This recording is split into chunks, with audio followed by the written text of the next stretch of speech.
Ekhaya sikhaya labazalwane nje, umuzi wabazalwane, umuzi wasekhaya uvulelekile, abazalwane bayangena bafisa ukulala bayalala khona. Kodwa kunomzalwane nje o very close to us. Lo mzalwane akahlali ekudeni nathi, uhlala eduzane nathi. Uma wakhe womngani noma wami. Ake lo mzalwane nje siyamazi ukuthi ekhanda uright uyaphila kodwa ngathi uyislow ntontoni, yabo ingqondo yakhe ngathi ayikhulanga, ngathi eyomntwana. Kodwa uyaphila, wafika ka-matric noma wawudinda waze wawuyeka u-matric. Uyasebenza, ubuye abambe amatoho lequkulwa khona izinto, kodwa libuye limphelele itoho. Lo mzalwane uwumuntu o very very sweet, very sweet lo mzalwane. Shokuthi omunye wosisi bami uhlala eGoli, ushadele eGoli, usanda kushada, athola umntwana, and then mina ekhaya ngihlala no cousin wami. Ake mangabe ethola umntwana usisi wami eGoli, sekumele ukuthi uma no cousin bahambe bayosiza usisi ngalo mntwana, yabona. Ayibahambe ngempela banyuke baye eGoli, ngisale ngedwa ngaloso sikhathi, ngisale ngedwa endlini.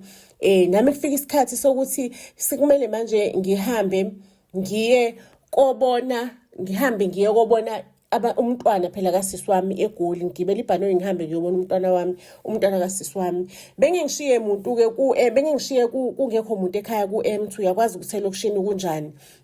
Abantu ngangena igebengu zigqekeze or zithatheleni noma whatever nje, angeke ushiye ikhaya lilodwa elokishini, kumele kube khona umuntu osalayo ogadayo. Ake ngempela ngicele lo mzalwane because uyena umuntu available. Ngicela lo mzalwane available, ngimtshela ngicela ukuthi uzongadela ikhaya mangabe sengiya eGoli. Sho ukuthi ibhanoyi lami lalizophuma ekseni kakhulu, lalophuma ekseni kakhulu ngabo 6, okusho ukuthi mina mhlawumbe ngabo 5 noma ngabo past 4 kuzomela ngibe sengise airport, ngoba kuphela kumele ufike 1.5 hour early e-airport. Ake lo mzalwane lona sikhulume sixoxisane naye ukuthi ingathi kunenkinga kanjena. Athi lo mzalwane ngicabanga ukuthi angeke ngikwazi nami ukuphuma ngiwalke ngabo 4 kusamnyama, uyazazi ukuthi igebengu zibhokile kule insuku. Ngcono ukuthi mina ngizolala lana, ngilalele lana, uvuka ukwazi ukuthi uhambe kahle wena. Hayi nami ngikubone kuyisimo esright leso. Besides angimsaba umuntu uhleze evakasha le ekhaya every day, uhleze evakasha umuntu nje oyi-family member yale ekhaya. Umlungisike igama lakhe lo mzalwane. Hayi ngempela afike entambama ngabo 6. Hayi nami lendlini ngiqale ngipheke futhi ngangiphekele because ngizohamba for 2 days, ngangolala eGoli. Ngangiphekela ukuthi even if sengihambile angaloku ahlupheka, akhipha ukudla nje edifrizeni, akufake microwave kube right. Futhi ngiphekele, sengiphekela ususefikile-ke manje lokunye ukudla okuwu2 kwa2 days bese ngikuphekile mina. Angipheke kube mnandi, sibukele iTV nasixoxe kube mnandi. Umuntu engimjwayele vele, umuntu nje oyilungele. Hayi ngihambe-ke ngiyolala, ngithi mangabe ngiyena ekamereni lami ngicime, kuthi mangabe ubuthongo sebuthi lelelele, sengiqala ukuzumeka, yabona, sengiqala ukuzumeka, angisekho busy efonini, ngizwe ngento engithintayo, ingathi khona umuntu ongijoyinayo lembedeni. Hayibo ngigxume ngihlale ngithi wenzani wena lana, wenzani mlungisi la, wenzani? Athi wena nje sangizolala ekhaya kanti ubuqonda ukuthini? Hayibo nangumlungisi esondela usengibamba ngenkani-ke manje, umlungisi useyangiphushela embedeni. Ungiphushela embedeni umlungisi, ngicela ukutshela ukuthi ngisukume netafula nomlenze, ngibambe itafula leli ngomlenze wakhona. Itafula yabo, lamatafula lawa ahlala eceleni kombhede, lo matafula. Ngithatha lo tafula ngimuthi ngqo ekhanda ugundile unombungculu uyabenyezela.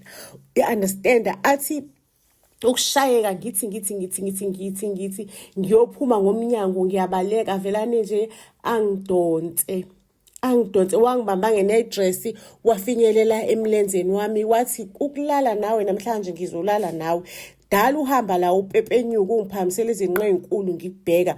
Wena umthetho wakhona wena ugqoki kahle. Ucabanga ukuthi ungagqoka kahle ucabe sekuzokwenzakalani? Angidonse ngomlenze umlungisi unamandla, isigwebedle sendoda angiphushele embedeni. Yabona ngenkathi ngenkathi ngimshaya ngomlenze wetafula, ngimshaya ngetafula leli laseceleni kwelo, cause ngamshaya kakhulu lathi ukucrack, ngiphinde ngilithathe futhi livelane lifohlozeke itafula-ke manje lithi qhephe akasalizwa, noma sengamshaya ngani akasalizwa. Ngicela ukukutshela ukuthi umuntu ubheke ukuthi uyangicindezela, ushona ungivula amathanga-ke manje. Ayi nami ngisi ukuthi ukupequpequza akupequzeki, ngisi ukuthi pequ akupequzeki. La eceleni kwami kukhona enye iglasi, iglasi, yabona iglasi lokuphuza amanzi le iStanley, khona iStanley, ngisithathe ngishaye ekhanda lakhe, ngishaye ngakhulu amandla, ngisho mina imilenze useyivulile izandla kodwa akayibambile. Ngithathe le Stanley ngisishaye ekhanda, ngimqongqothe ngaso aqongqotheke, ngibaleke ngiphume, ngithi uma bese ngifika ekhishini bese ngimaqondana nedrawer lasekhishini, nangu umuntu la uzongibamba, athi akukho lo yakhona, angeke uphume ngalomnyango. Kanti ngikasedrawini lasekhishini ngavela ningathatha ummese ngawubhuxeka kuyena umlungisi. Yalala phansi isiqomqomo sensizwa, sawa phansi isiqomqomo sensizwa, ngawubona umphefumulo uphuma kumlungisi. Yadlula kanjalo impilo yamlungisi emhlabeni.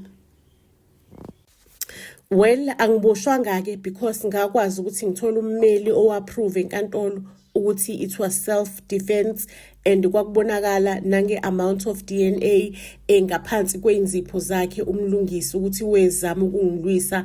Kwabona nje kwaba nofakazi ukuthi it was self-defense, ngangaboshwa-ke kanjalo. Isitori esilandelayo siyalandela, ngizocela ukuthi ubambe kanjalo, ungadedeli ifoni.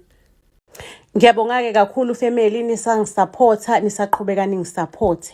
Iyaqala kanje lento. Bengivakashele kaMalume, by that time bengimncane kakhulu. Bekuvalwe izikole, ngivakashele kaMalume ama-holiday ikole. I think I was 5 years old ngaleso sikhathi. Ayike ngisaleleke kaMalume kusayintathakusa. Kufika umalumekazi uzongitshela ukuthi usekhulumile noma wami, umalume uyangithatha uyangiphindisela ekhaya because bona kunohambo olubaphoqayo oluphuthumayo olubathathayo lokuthi baye eGoli. Uyaxolisa ukuthi kade ngifika nje ngayizolo ngizovakasha, sengiyahamba futhi nje ngeintatha, ngakaqedi ngisho nesikhathi singanani ngivakashile.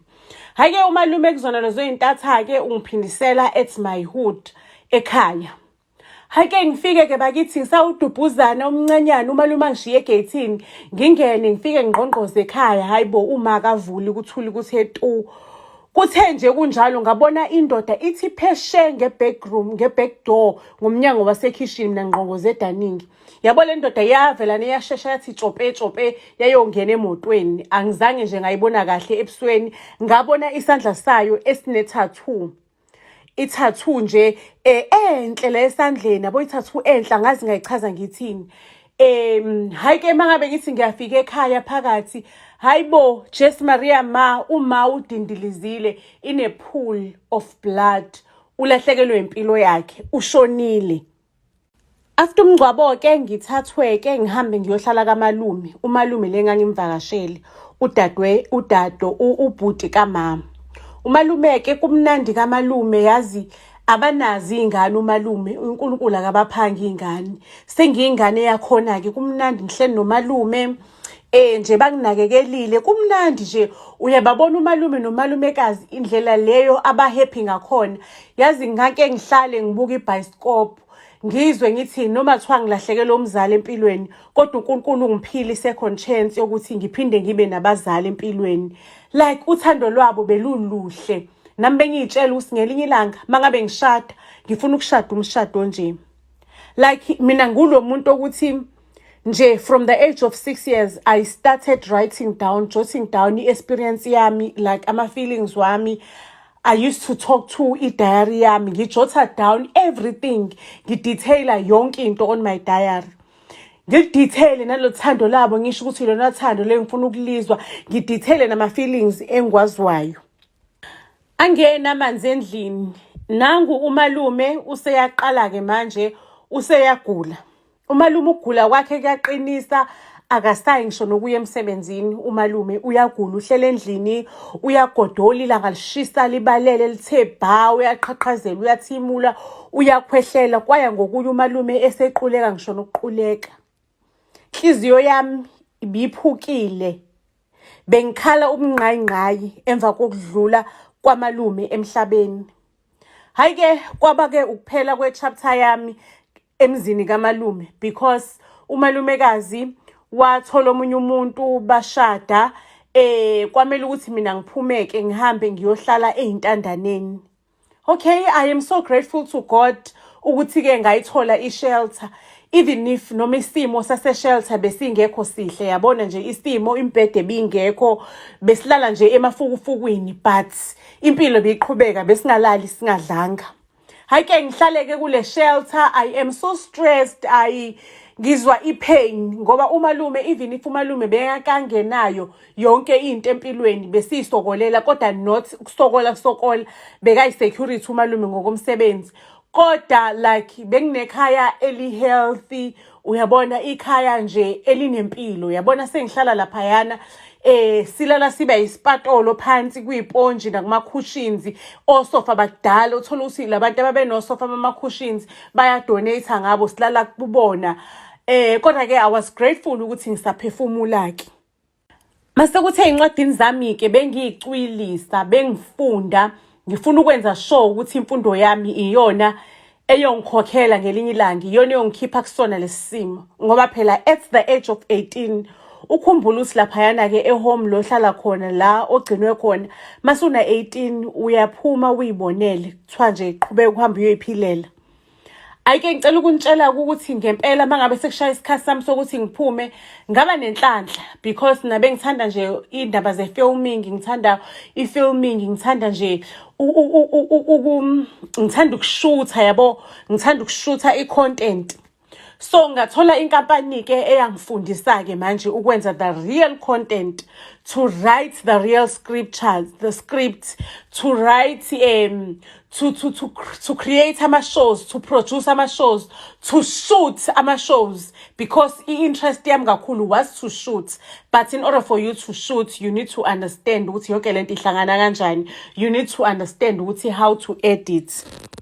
Ayike emva kwaloko mengiqeda ukufunda-ke lana, ngathola-ke bangipha igig.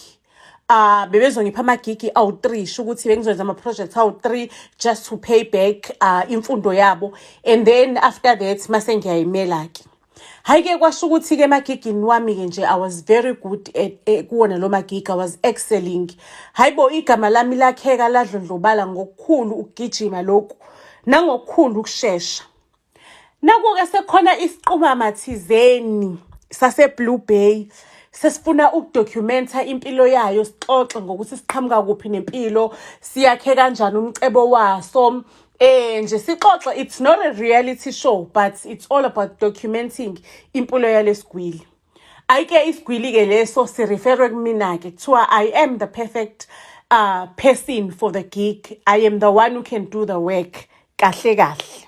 Ayike isethwe-ke i-appointment yokuthi ngihlangane nale igwili.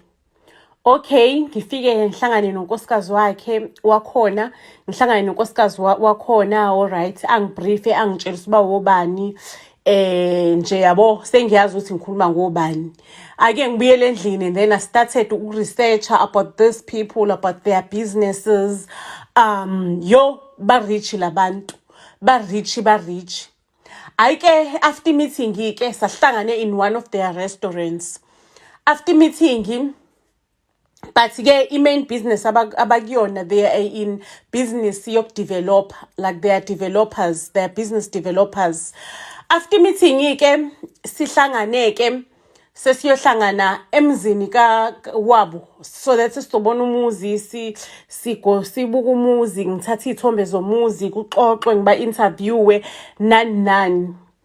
Hayi-ke mangabe ngifika le ndawo lendlini sengizohlangana nendoda yakhona. Indoda yakhona is so excited.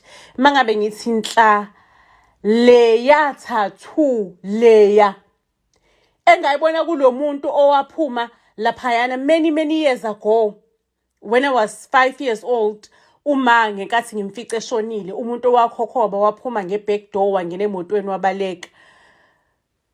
Ikule ndoda it's the same tattoo noma ngathiwa kwenziwani kwenzakalani emhlabeni. Sengi-frustrated-ke manje. Hhayi-ke ngipretende-ke bafethu, ngi-acte ngathi ngi-excited ukuthi I'm going to be working nabantu abakhulu, abantu aba-rich, and then I acted all excited. Nje ngaba umuntu excited ukuhlangana nabo. Ake emva kwaloko-ke sengi-excited ukuhlangana nabo. Mengifika-ke endlini ngithathe isandla sale ndoda because I took some pictures zabo.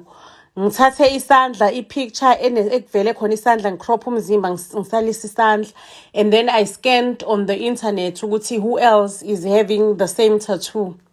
Kwi-internet idwe ayikho le tattoo efanayo le South Africa. Yo umsebenzi usunzima ukuthi I need to kumele ngithole ijustice yokuthi le ndoda yambulala ngempela yini uma wami. Kumele ngithole. Okay bafethu ngiqhubeke ngisebenze nalabantu. I am documenting them, and then i-project yethu was a very long project because bekumele ngivakashela inkampani zabo ngi-interview abasebenzi in yabo.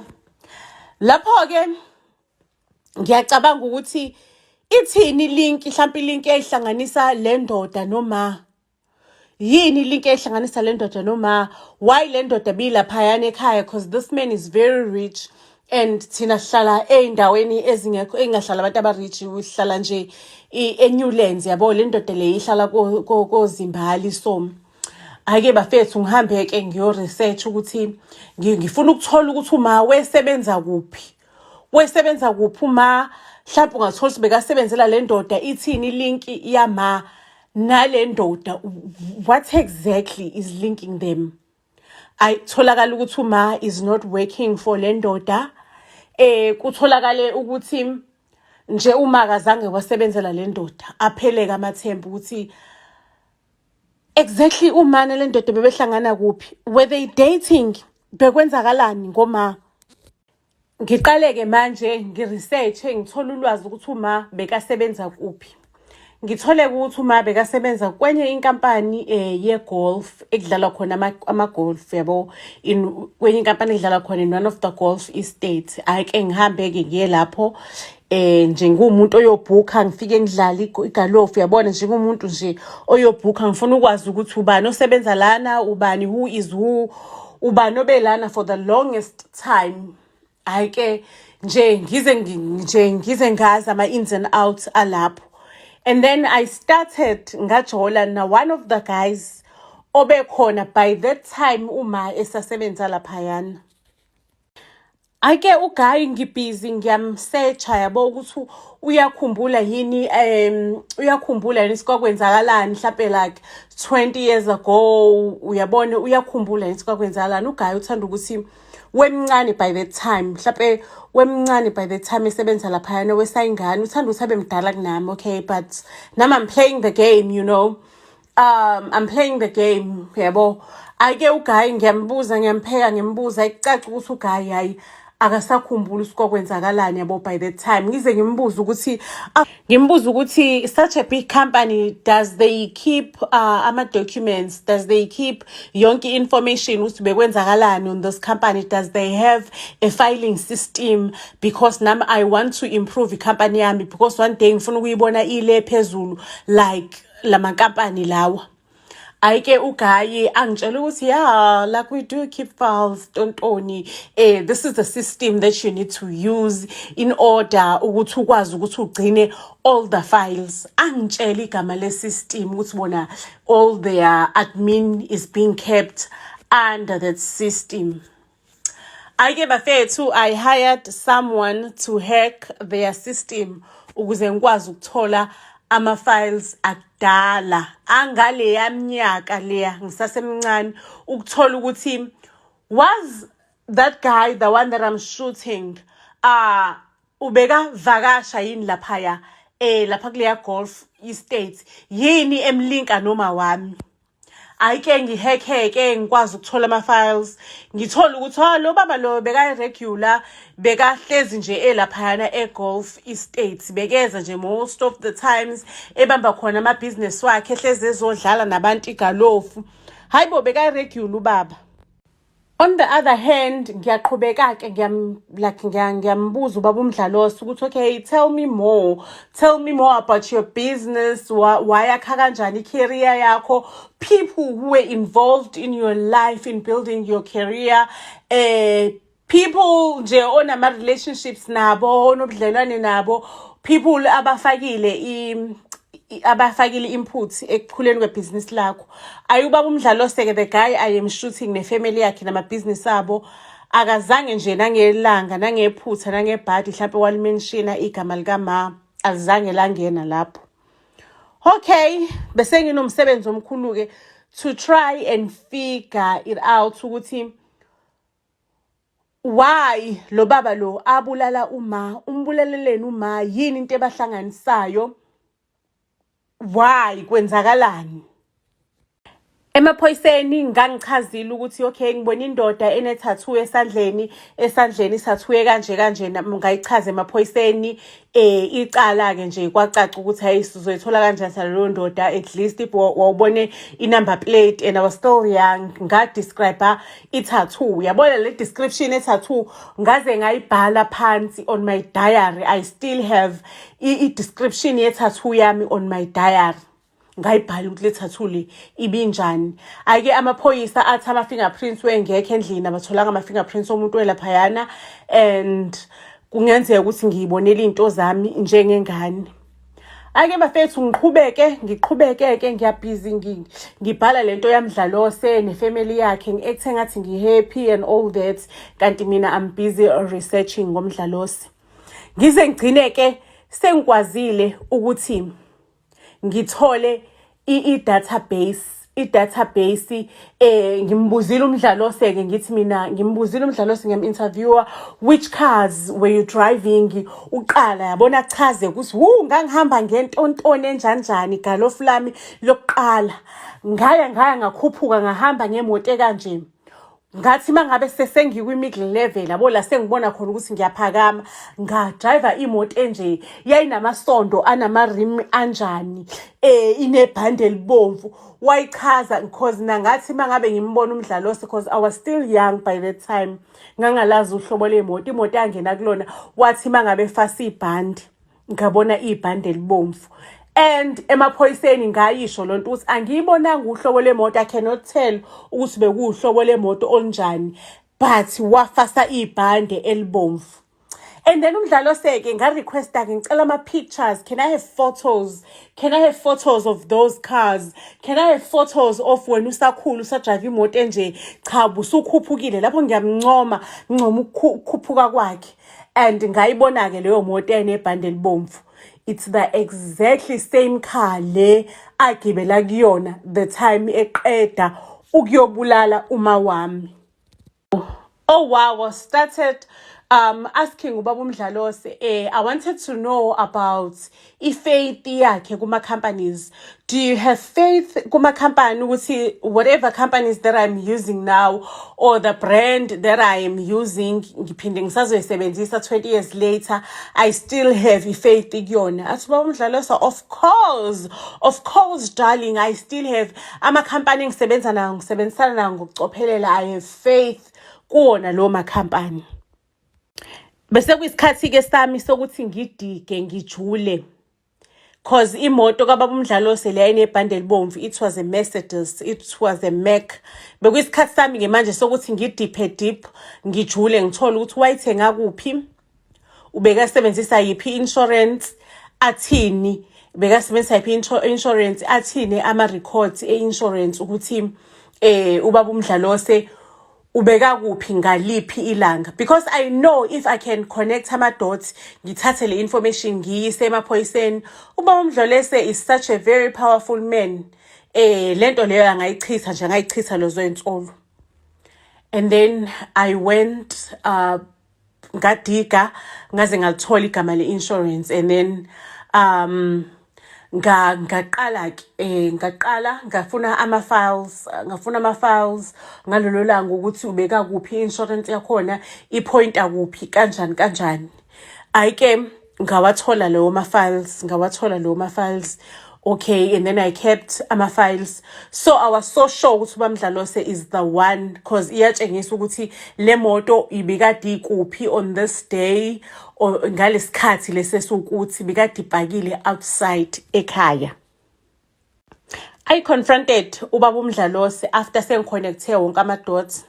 Ngamtshela ngathi baba uMdlalose, lento engizokubuza yona uzongiphendula, futhi uzongiphendula kahle unginikeze wonke ama-answer, because if you don't, or if you try ukuthi wenze something kumina, wonke ama-files ne-information engiyenzile azosabalala agcwale i-internet. Mangabe ucabanga ukuthi bazokuyeka ngoba nakuyisigwili, lalela kumphakathi will push amaphoyisa, umphakathi will push everything ukuthi wena ungene ejele, because you deserve ukuba sejele. So ukuze usinde kuzomela ungitshele iqiniso baba uMdlalose. 20 years ago baba uMdlalose wambulalelani uma wami. Ayibo, ubaba uMdlalose athi uthini ntombazane? Ngithi uNonhlanhla Mdletshe wambulalelani baba uMdlalose. Why you killed my mother 20 years ago? Ayike ubaba uMdlalose athi angimazi mina noNhlanhla Mdletshe. Ngivelane ngimnikeze iproof. Ngithi uyayibona nansi iproof yokuthi wena wawukhona laphayana ngaleli langa leli ekhaya. And this proof is everywhere, is all over. Igcwele yonke indawo. And ngine footage baba uMdlalose, a street footage sikuveza ungena ekhaya uphuma. Ngisho ungahamba uyobribe inkampani le yelontunja ye tracker uthi abashintshe or badelete ama records, and le record enginayo ingasebenzi enkantolo, but i-footage ke baba angeke uzuyidelete because nginama copy agcwele umhlaba wonke lo. Angeke noma ungangibulala ama copy azovumbuka, and lo ma copy will make sure ukuthi wena uyavalelwa ejele. Ngimtshele ngithi ngicela uqala ucule baba uMdlalose, ucula ukuthi wambulalelana uma wami ukuze uphephe, nami ngithole ipeace enhlizweni yami ukuthi wambulalelani. Aqale kuba uMdlalose achiphize ngithi beceleni indaba zama-emotional zokuba emotional, asisasebenzi ngama-emotions manje. Ngitshele ukuthi wambulalelani uma wami, beceleni ama-emotions baba uMdlalose. Ayike aqale kuba uMdlalose, uma wakho sahlangana naye at one of the golf estates. Sengiyambuza uba uMdlalose ubungangitshela ingane ukuthi wena ubuhamba igalofu lapha, because ngikubuzile ngazo zonke indlela owihamba wangayimenshina leya ndawo. Bekumele ngize ngigqekeze laphayana ngithole information ukuthi wena buhamba laphayana, so that I can connect a dot to a dot. Aqhubeke kuba uMdlalose kusahlangana lapho uthando lethu lavelane nje lashisa lavutha lathi bhe. Uma wakho wakhulelwa uma wakho, and then 4 years later uma wakho besefuna ukutshela umfazi wami ngaleli qiniso. And mina all my wealth idependele kubaba womfazi wami. Mangase umfazi wami akhiphe azi lonke leqiniso bekuzophela ngomcebo wami. So uma wakho besine argument ekhishini emzini wakhe, ngimtshela ukuthi ungamtshela unkosikazi, mina ngizoyondla ingane yakho, ngizokuthengela umuzi omusha, ngikuthengele imoto entsha, ngikuthengele yonke into, ngizoyondla ingane yakho. Kodwa ngicela ukuthi ungamtsheli unkosikazi wami iqiniso. Saba ne-argument, wangiphusha uma wakho, wangiphusha kuqala, nami ngase ngiyamphusha back. Kanti kuzobe ngimphusha back ashaye amafutha ngesandla, amafutha awele phansi ashibilike, mase shayeke ekhabetheni ngekhanda uma wakho. Wavelane wasakazeka nje ubuchopho, wasakazela igazi, wafa kanjalo uma wakho.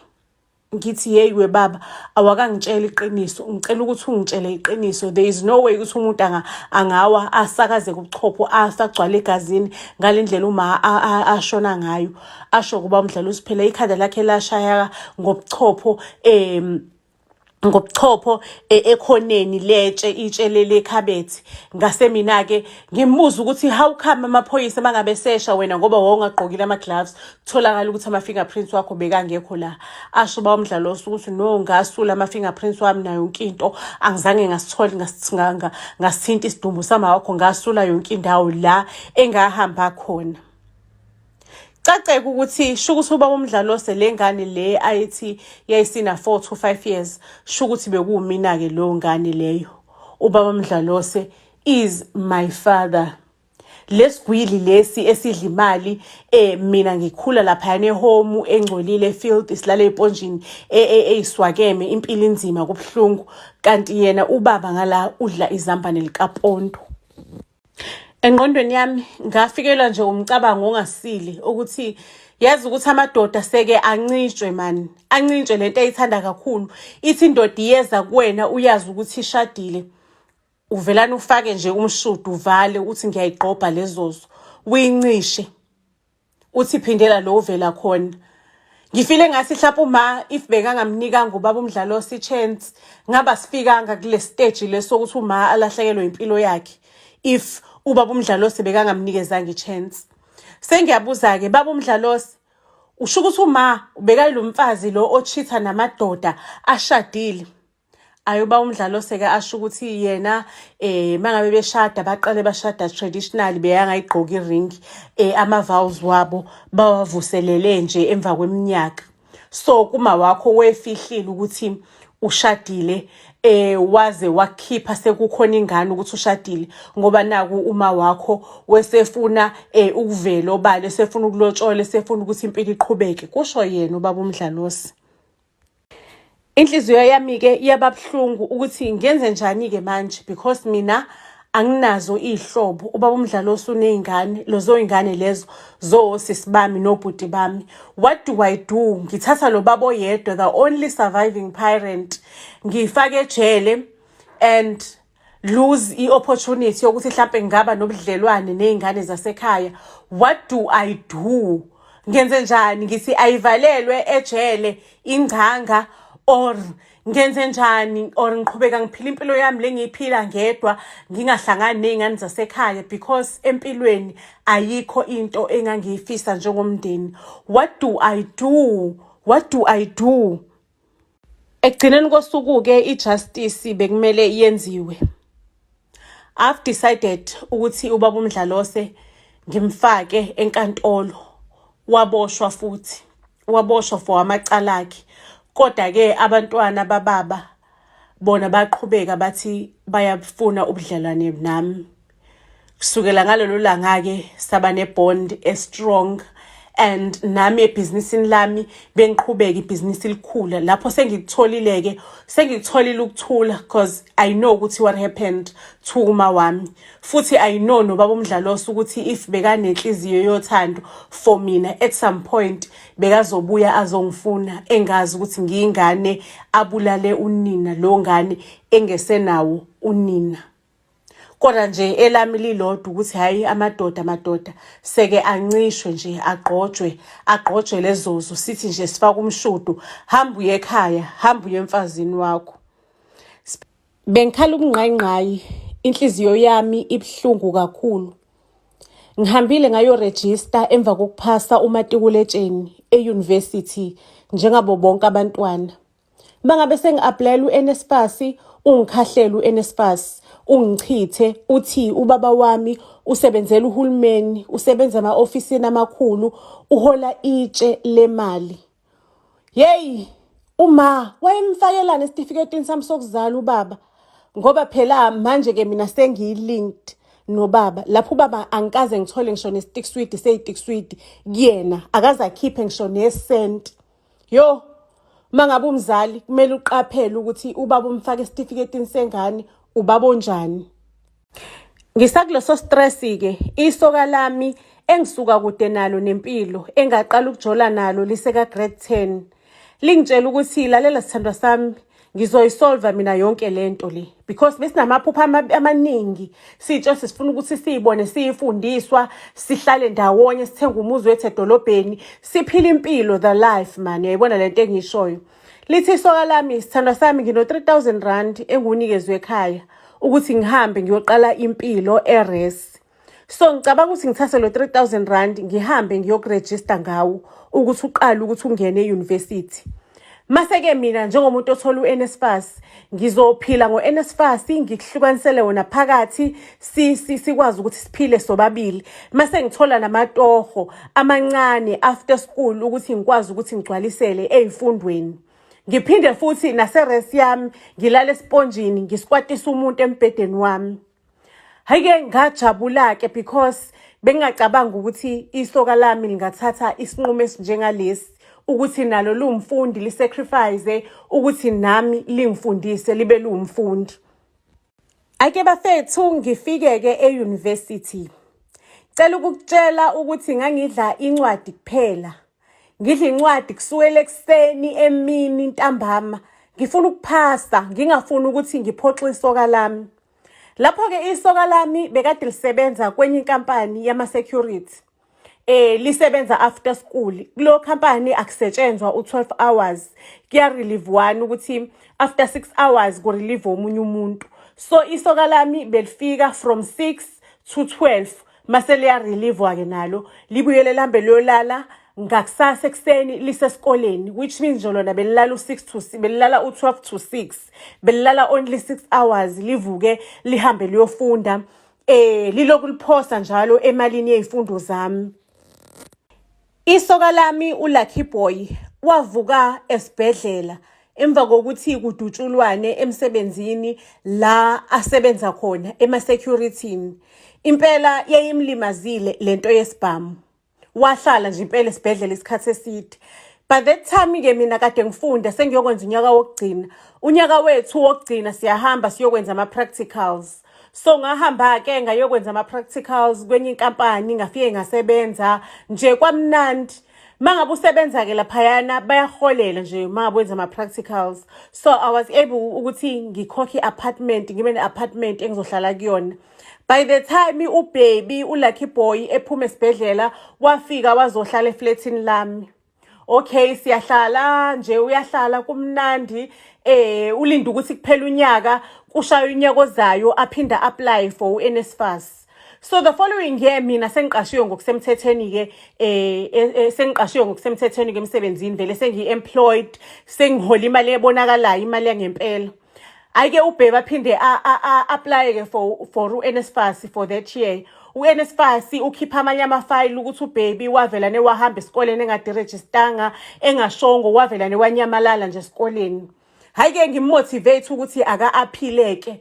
Ngicela ukukutshela ukuthi ubaby bekuyi-stress-ke manje uNSFAS ungasamthathi at all, even if aphile lethi incwadi zesibhedlela ama-report ukuthi walimala la wesebenza khona nje i-appeal ibe unsuccessful. Lapho-ke ubaby ushaye kunyaka wesithathu. By that time mina sengithengile le ndawo engangihlala kuyona ngangirenta kuyona sengiyithengile sengize ngathenga nemoto. Because there is no way ukuthi ungaba umuntu ofundile ophuma e-university ufike uhamba ngo-10 toes ufane nabantu abangafundanga emsebenzini. Kumele kucace, kumele kubonakala, ugqoke, uswenke, kubonakala ukuthi uyasebenza, ufake iweave, ufake inzipho, ufake inkophe, ubonakala ukuthi umuntu osebenzayo. Uboyfriend wami-ke uLucky Boy ibimfrustrate yonke lento le ukuthi sekunyaka wesithathu engafundi. Yazi ukuthi mangabe ngiphuma emsebenzini ngifike endlini, the only thing ebengizwa ukukhononda kwaLucky Boy. Ukwabona ngathi ubuyele ekhaya, ubuyela kumfazi okhonondayo, annoying. Nami bengikulo situation ukuthi ngi-annoywa i-boyfriend yami. Iloku iyakhala nje iyakhala. And by that time ibingekho into engizoyenza because iholo lami bese lilingene iy'nkinga zami. Bese ngikhokhela ibond yomuzi, iwona lo muzi la ahlala kuwona. Ngikhokhela imoto. Because ngeke ngihambe ngeinyawo ngemsebenzini, ngikhokhela ama-account okugqoka. Ngamtshela kuSoka ngathi mina Soka yazi ngoze ngibe able to assist you with money after 6 years sengiqede ukukhokhela imoto because manje my money is limited. Ilingene ney'nkinga zami, ingangey'nkinga zami imali. Ngicela ukukutshela-ke vele ekhaya endlini bengingasekho mnandi. Ngagcine sengineshende phela, ishende uMthabisenga. uMthabisenga omunye umfana esasifunda naye e-university. Hhayi-ke ngibe neshende-ke la Mthabisengi, kube mnandi uMthabisengi, sihamba amahhotela, kuBaby ngimtshela ukuthi sihambe nomsebenzi siyosebenza kuphi. Yo, kanti mina ngiyoyibhukhela, ngibhukha ama-weekend wonke, ngibhukha nalo muntu lo usola kahle lensizwe entsha uMthabisengi. Hey madoda, ayipheli indaba yamahhotela njalo njalo. UMthabisengi vele nawe uyasebenza, unemali, uyangikhipha. Ayi, indoda yami iphatheke kabuhlungu, iziqala ukususpect ukuthi hayi ikhona into eyenzekalayo la. Angisebenzi impela, kodwa akusho ukuthi ngisilima. Ngishoda ngonyaka owodwa ukuthi ngiqede esikoleni, akusho ukuthi ngisilima, ngisidomu. Ikhona into eyenzakala la. Ayike ngiphinde ngihambe-ke manje, sengiyakuwona lama business trip. Ngihamba-ke noMthabisengi, mesifika laphayana uMthabisengi phela akasabi muntu, uyabona. Indoda yami vele ilalela lapha endlini, ayinamali, ayisebenzi. Noma ngiyayinika phela amasenti ayo ukuthi ithole okuncane nayo. UMthabisengi laphayana boye emaphasejini ungibhanqa ney'ndongo, uyangiphakamisa, ushaya iy'nto zakhe, shaya izinto. Asinendaba namuntu, asikhathalele kuthenjwa. Sile nhlobo le ekhumula ngokunyuka iy'tebhisi, ey'tebhisini ihamba ikhumula ize ifike erumini nje isiyoqala umsebenzi.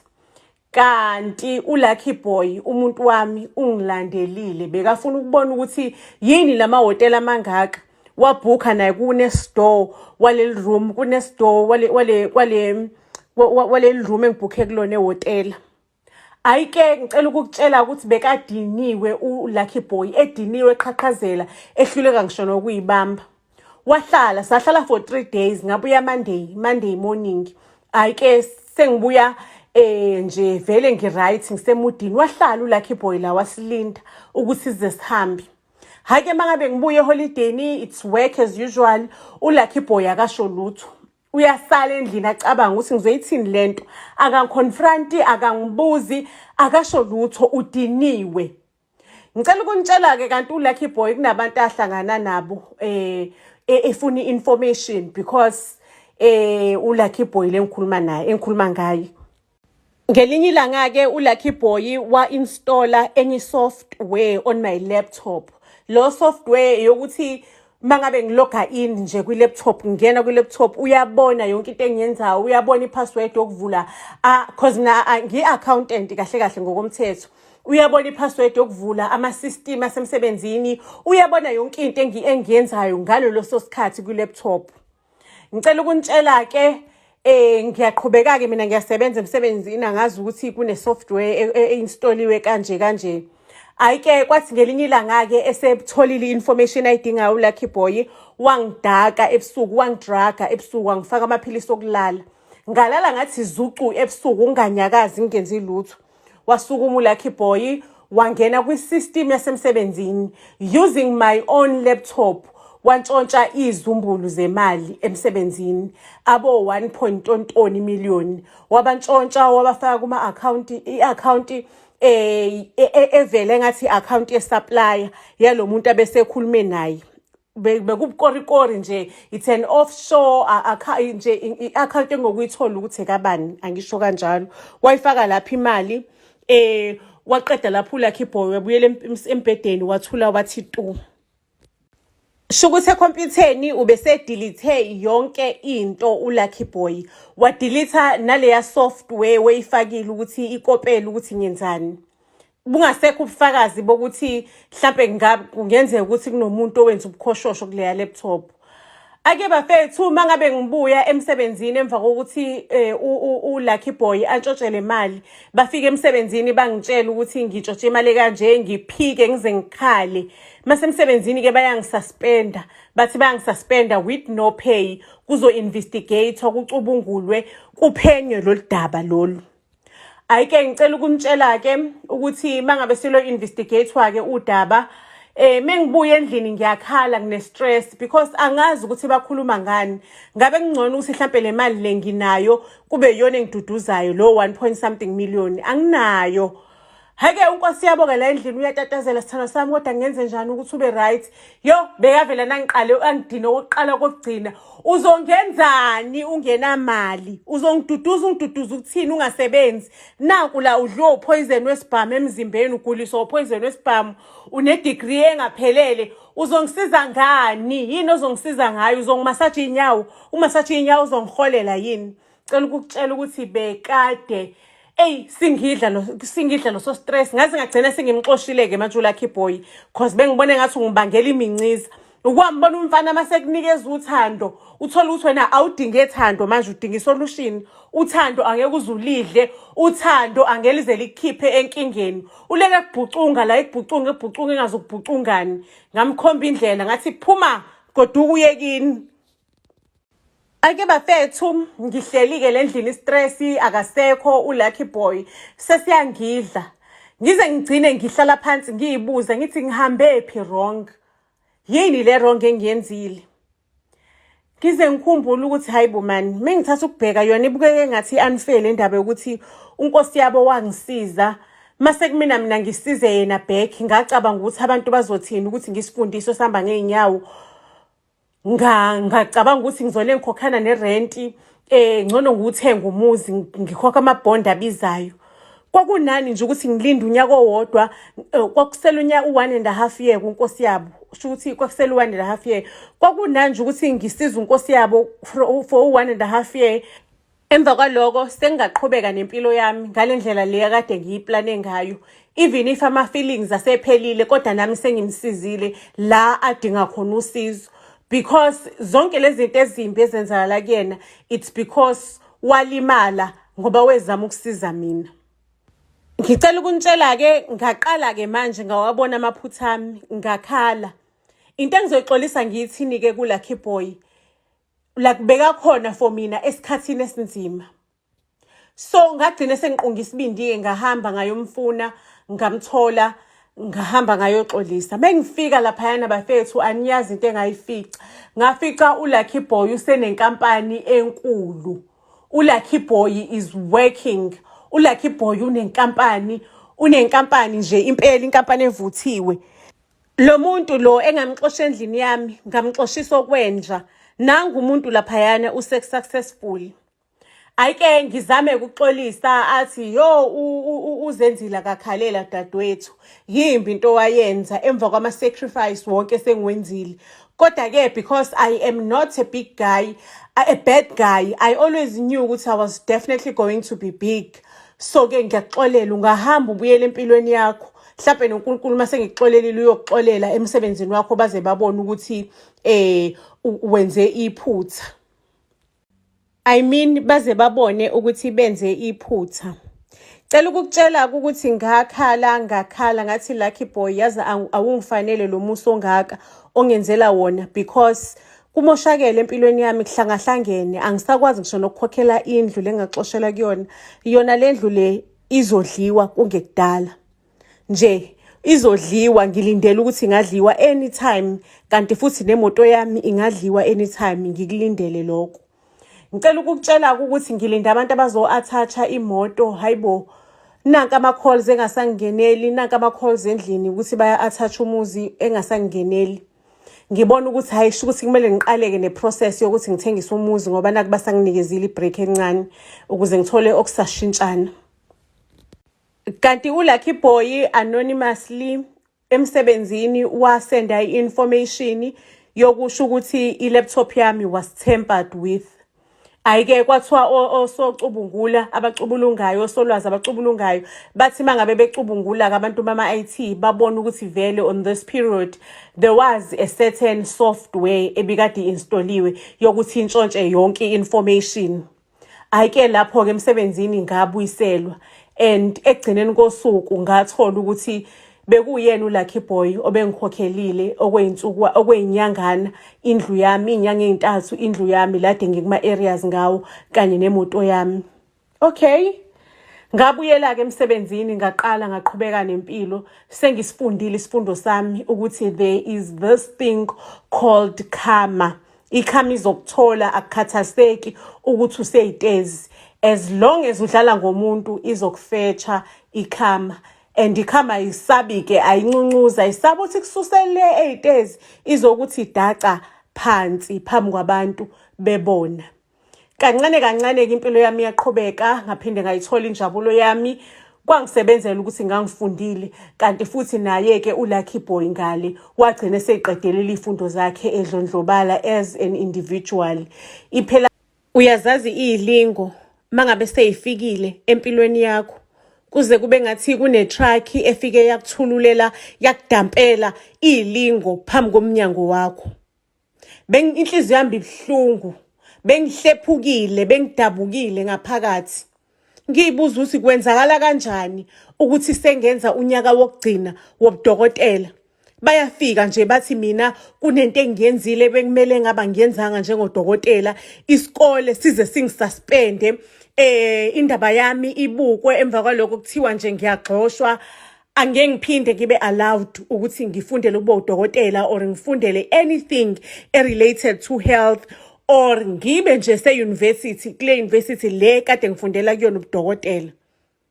Inhliziyo yami ibiphukile ngoba ekhaya uma wami wangithola ena 15 years.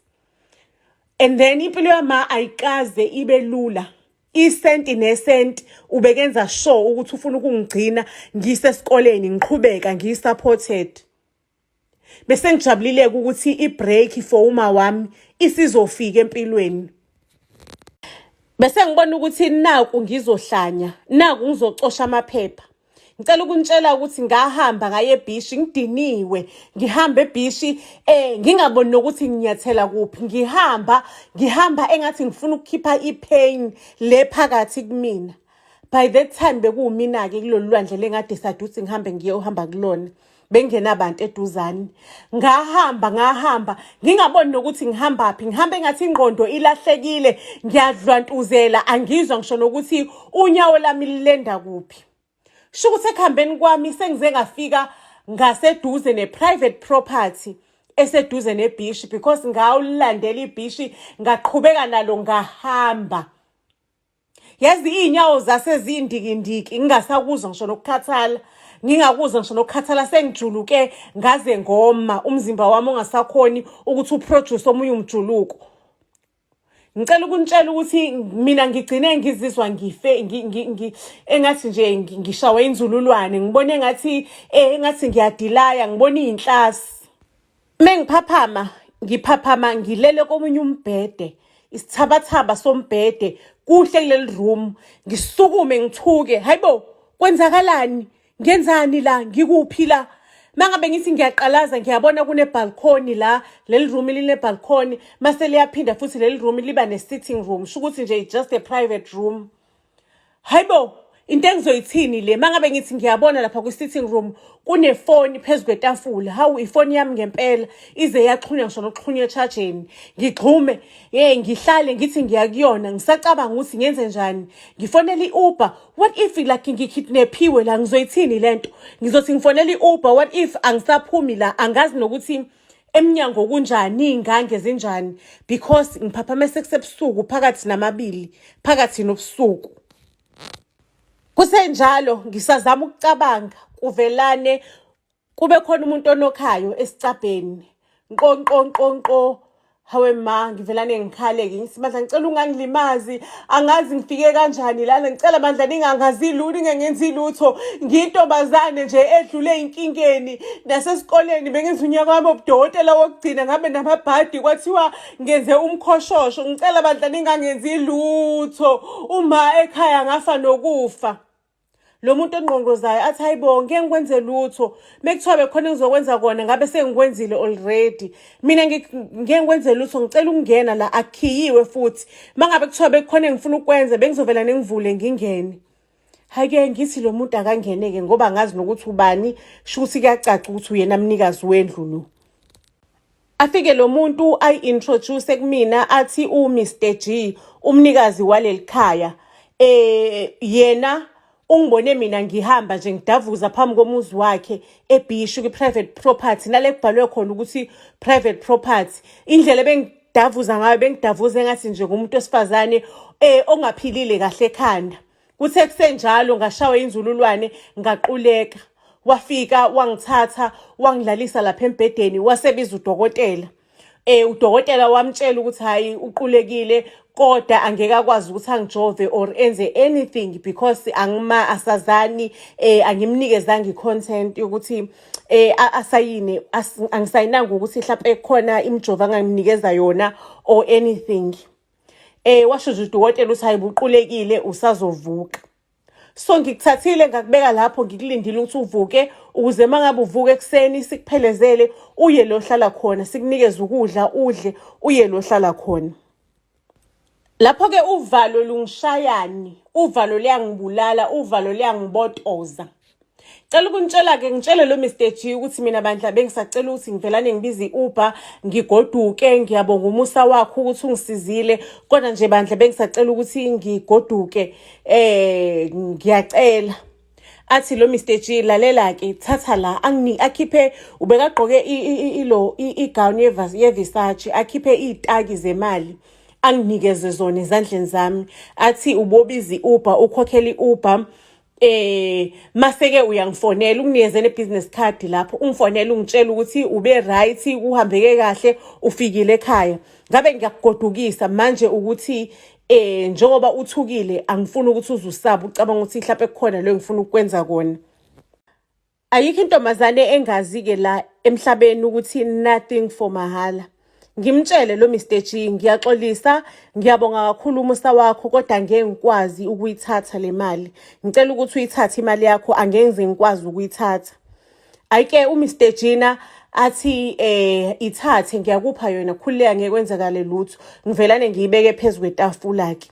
Ngicela ukunitshela ukuthi bese kusake ngalozo ekhathi sekukhanya impela. Ngithi mangabe ngiyaphuma kulo muzi ka Mr G isithabathaba somuzi.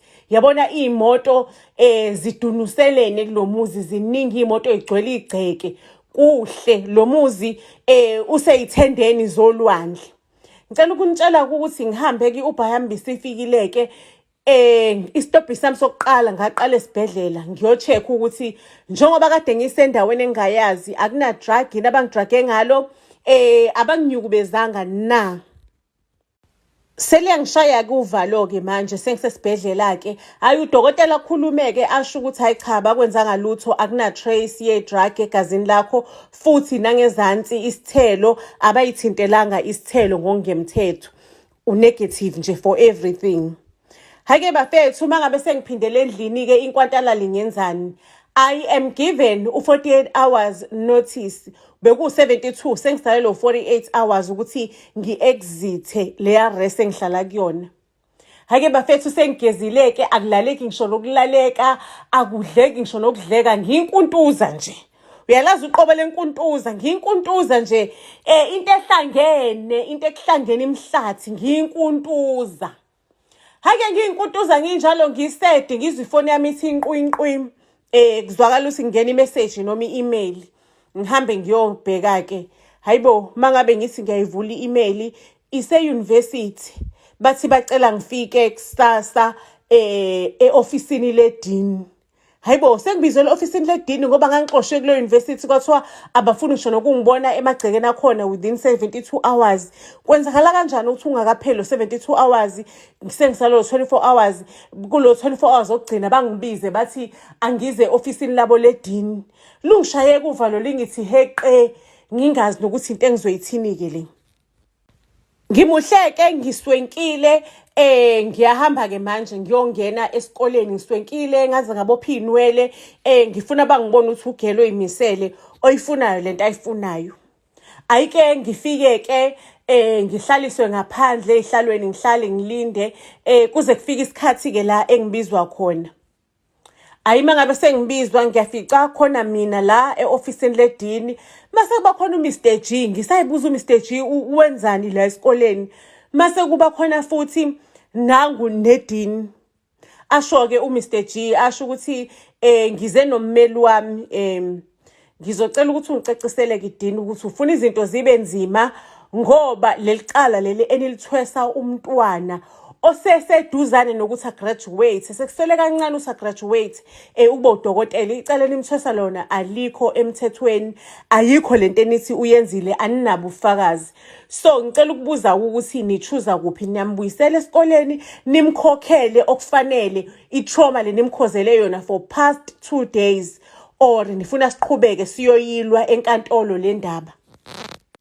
Ake iphenduleke idini yesikole uMrs Rampasad athi, lalela Mr G, siyaxolisa nawe nokuzola biyela bekade singaboni ukuthi lento leyenzakalile i-mistake, sak-accuser of something wrong. Siyaxolisa nange-trauma and everything lodlulele kuyona. Isikole sizokunxephezela ngo-250,000 ukuthi nje le ndaba siyithule, ingabe isabhebhetheka, ingabe isaphuma la.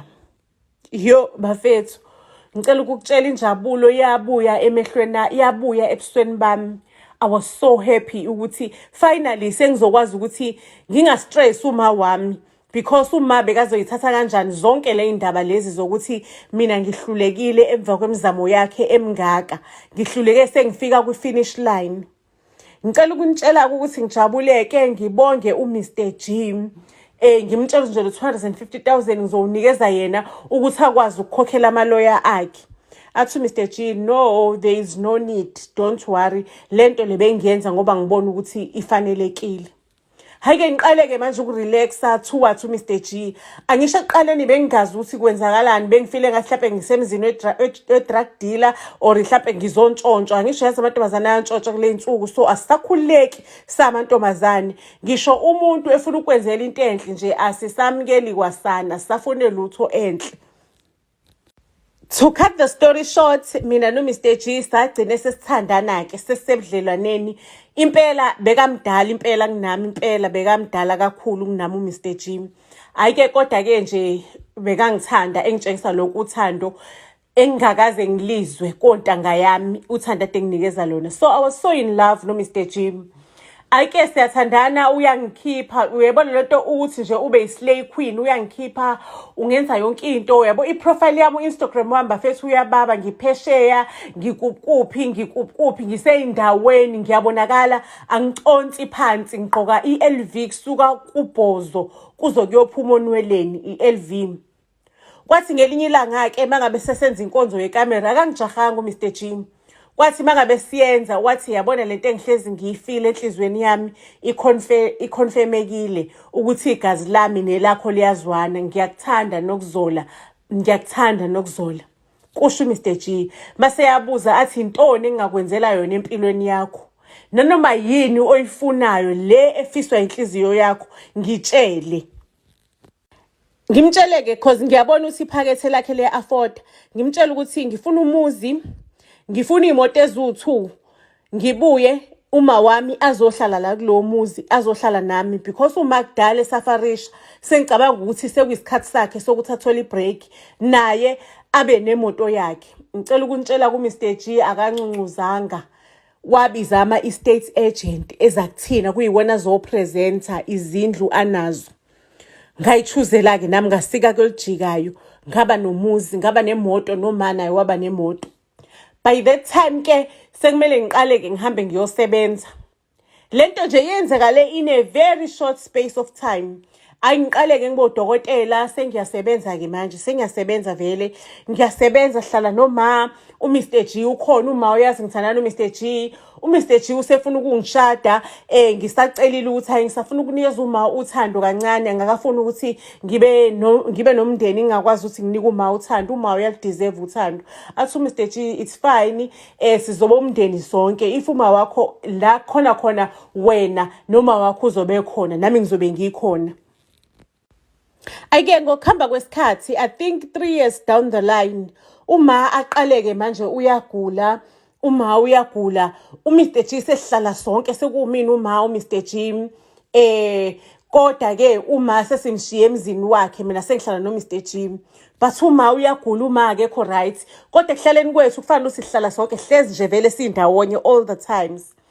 Inhliziyo yami ibebuhlungu idabukeke, kutholakala ukuthi uma unesifo senhliziyo, usesalelwe izinyangana ukuthi aphile, usesalelwe 3 months ukuthi aphile. Yo ngashaqeka bafethu, uma wami was everything kumina. Lapho uma kwilisti kunabantu asebeno 2 years abasalinda inhliziyo. Uma useyafa khona manje ule emsileni welist. uMr G athi sithana sami, yazi ukuthi khona omunye umuntu okuthiwa brain damage ekhaya kubo sebesayinile ukuthi kucinywa imishini and lo muntu bekasayinile amaphepha ukuthi uyanikela ngezinto zakhe ngezitho zakhe zomzimba. So sithanda sami lo muntu lona ngikhulumile ukuthi nginesimo esikanjena ekhaya kubo, basho ukuthi bafuna ukuthi inhliziyo yakhe ize kuma wakho. Ake bafethu ngijabuleke kwangathi inkinga zami ziyaphela ngempela. Uma ahamba aye kwi-operation a-operathwe inhliziyo ifakwe ngempela, kufakwe leyo omunye umuntu, kube right uma aphile emva kwalokho. Nje isimo sibuyele esimweni kube right endlini. Uma use right nje inhliziyo le we accept ingene umzimba uyi rejectanga, shinje uma useka kahle 100%. Inkinga iqale kuphi? Inkinga iqale ngalesikhathi sekuza indoda thizeni ithi, lalela ntombazane, nginebhaya ngine client elifuna ukufakwa inhliziyo isikhona, inhliziyo ngizoyifaka kulomunye umuntu, so wena ozokwenza leyo operation yonke. Ngithi mina uthini kumina wena? Ithi yangani wena wantshontsha inhliziyo yomuntu wayifaka kuma wakho ngongekho emthethweni. Le nhliziyo lo wayintshontsha, lo muntu loyo akaze agule, uwena wamjova ngemjovo yokuthi abe brain damage, and then masuthatha inhliziyo yakho uyifake kuma wakho. Hayibo, nako okukhulu, nansi imhlola. I was there kuleyo operation, but I was still like ngisaqala ungena kuma operation. The time ku-operate uma wami, I was there, ngangikhona. Ngihambeke ngiye kwi-system ngiyo-check amaphepha lo muntu, ngithola ukuthi lo muntu lo like akazange walala isikhathi eside esibhedlela. Wafika ngalolo langa nje kwa report ukuthi ube brain damage ngalolo langa. Ayikho paperwork yokuthi uma wami akade ekwilist isikhathi eside. Kuyatshengisa ukuthi kunomkhoshosho la phakathi, and mina I was involved, and kula maphepha kukhona nane signature yami. Athi lo muntu uwena wabribe lo muntu lo kanjani wayeyiphuzela kuphi, namthatha namba nomjova ngomjovo kumbulala. Lo muntu wafika nje esibhedlela kalalanga, akekho ama record ukuthi lo muntu lo walala esibhedlela, awekho nhlobo, akukho lo ma record. Hayibo, kuqale kucace manje ukuthi indaba inamathela ngami. Ngixoxela uMr G ukuthi hayibona nginenkinga kanjena abantu bathi bafuna mina ngi-operate abantu ngongekho emthethweni, ngibafaka inhliziyo nezinye izitho zomzimba, izinso, wonke nje lama body parts lawa ntshontshwayo. uMr G athi usuhlangene namanye ama-mafia ke, yabo lawo ma-mafia lawo ayokubulala uphila, and abasabi lutho. Bangakubulala, bangahamba bayokubophisa, or bangakuhlukumeza nje, or bahlukumeze uma wakho, or bahlukumeze mina. Angisho ukuthini sithandwa sami, kodwa isinqumo yosithatha kuyomela usithathe wise. Hayi-ke bangihlukumeza-ke lama mafia, ngaze ngagcine sengiqalile-ke manje sengisebenza kwisibhedlela sabe private ukuthi ngenze lama operations abathi abawenze, because kancane bebengihlukumeza. Sekucaca ukuthi mengavumi le request yabo kahle kuphelile ngempilo yami. I started-ke kwi-practice yabo, their private practice, ngenza lo mkhoshosho, ngihlinza abantu ngomkhoshosho, and only to find ukuthi labantu they just go out and hunt for people. Nina nibona abantu belahleka, abantu kutholakala idumbu zidindilizile, or two umuntu ayugayo imoto waba yicubu, kanti bebemtshontshile bamkhiphi isitho labasifunayo base bayamgaya waba yicubu lo muntu, or bamenza bamlahla, bamdrawna kuphi, bamlahla kuphi angatholakali lo muntu, or bamshise mangabe bethanda. sengiyi-deep enyakanyakeni. Kwathi ngelinye ilanga ngabona uMr G ngidlulela kwezinye indawo. Ngibona uMr G ukhuluma nalomuntu okuyena uGabadiya wakhona laphaya. Ngaqala-ke manje ngaphanda imessage yaMr G ngaheka ifoni yaMr G ngifuna ukuthola ukuthi does they know each other nalo muntu, only to find ukuthi bebe-communicator way back. Yazi ukuthi ifoni ayixoli, ifoni ayilahli information. Whatever eyenzeka la kwi-network ngisho into ungayidelete kwi-laptop uyidelete kuma-recycle bin. Ochwepheshe mebayifuna bayongena emgqomeni bayigubhe bayithole. Umuntu engihekhelile-ke wathola ama-conversations abo from way back, only to find ukuthi yonke lento yokuthi mina esikoleni ngibe ney'nkinga, it was planned. It was planned ukuthi mina ngibe ney'nkinga esikoleni mase yaqhamuka uMr G as a hero, aqhubeke futhi asandane nami uma akaze abe nesifo senhliziyo, because we were so close noma. uMr G was always around uma, ubekamdraga uma the whole time. Uma aphathwa ama-seizure aquleka ayesibhedlela esi-specific, only to find ukuthi udokotela phakathi lapho basebenzisana naye, and lo dokotela uyena lo khiphe yonke le information yokuthi uma unesifo senhliziyo. Just imagine uma wahlinzwa wakhipha inhliziyo yakhe wafakwa yomunye umuntu inhliziyo, only to find ukuthi inhliziyo yama bingena problem. It's just that biplaniwe yonke lento le ukuthi bakwazi ukuthi bangibophele i-trap, bangitraphe, so that mina ngizoba udokotela wabo wokungcola ozoyenza yonke lemkhoshosho yabo. We live in a sick world.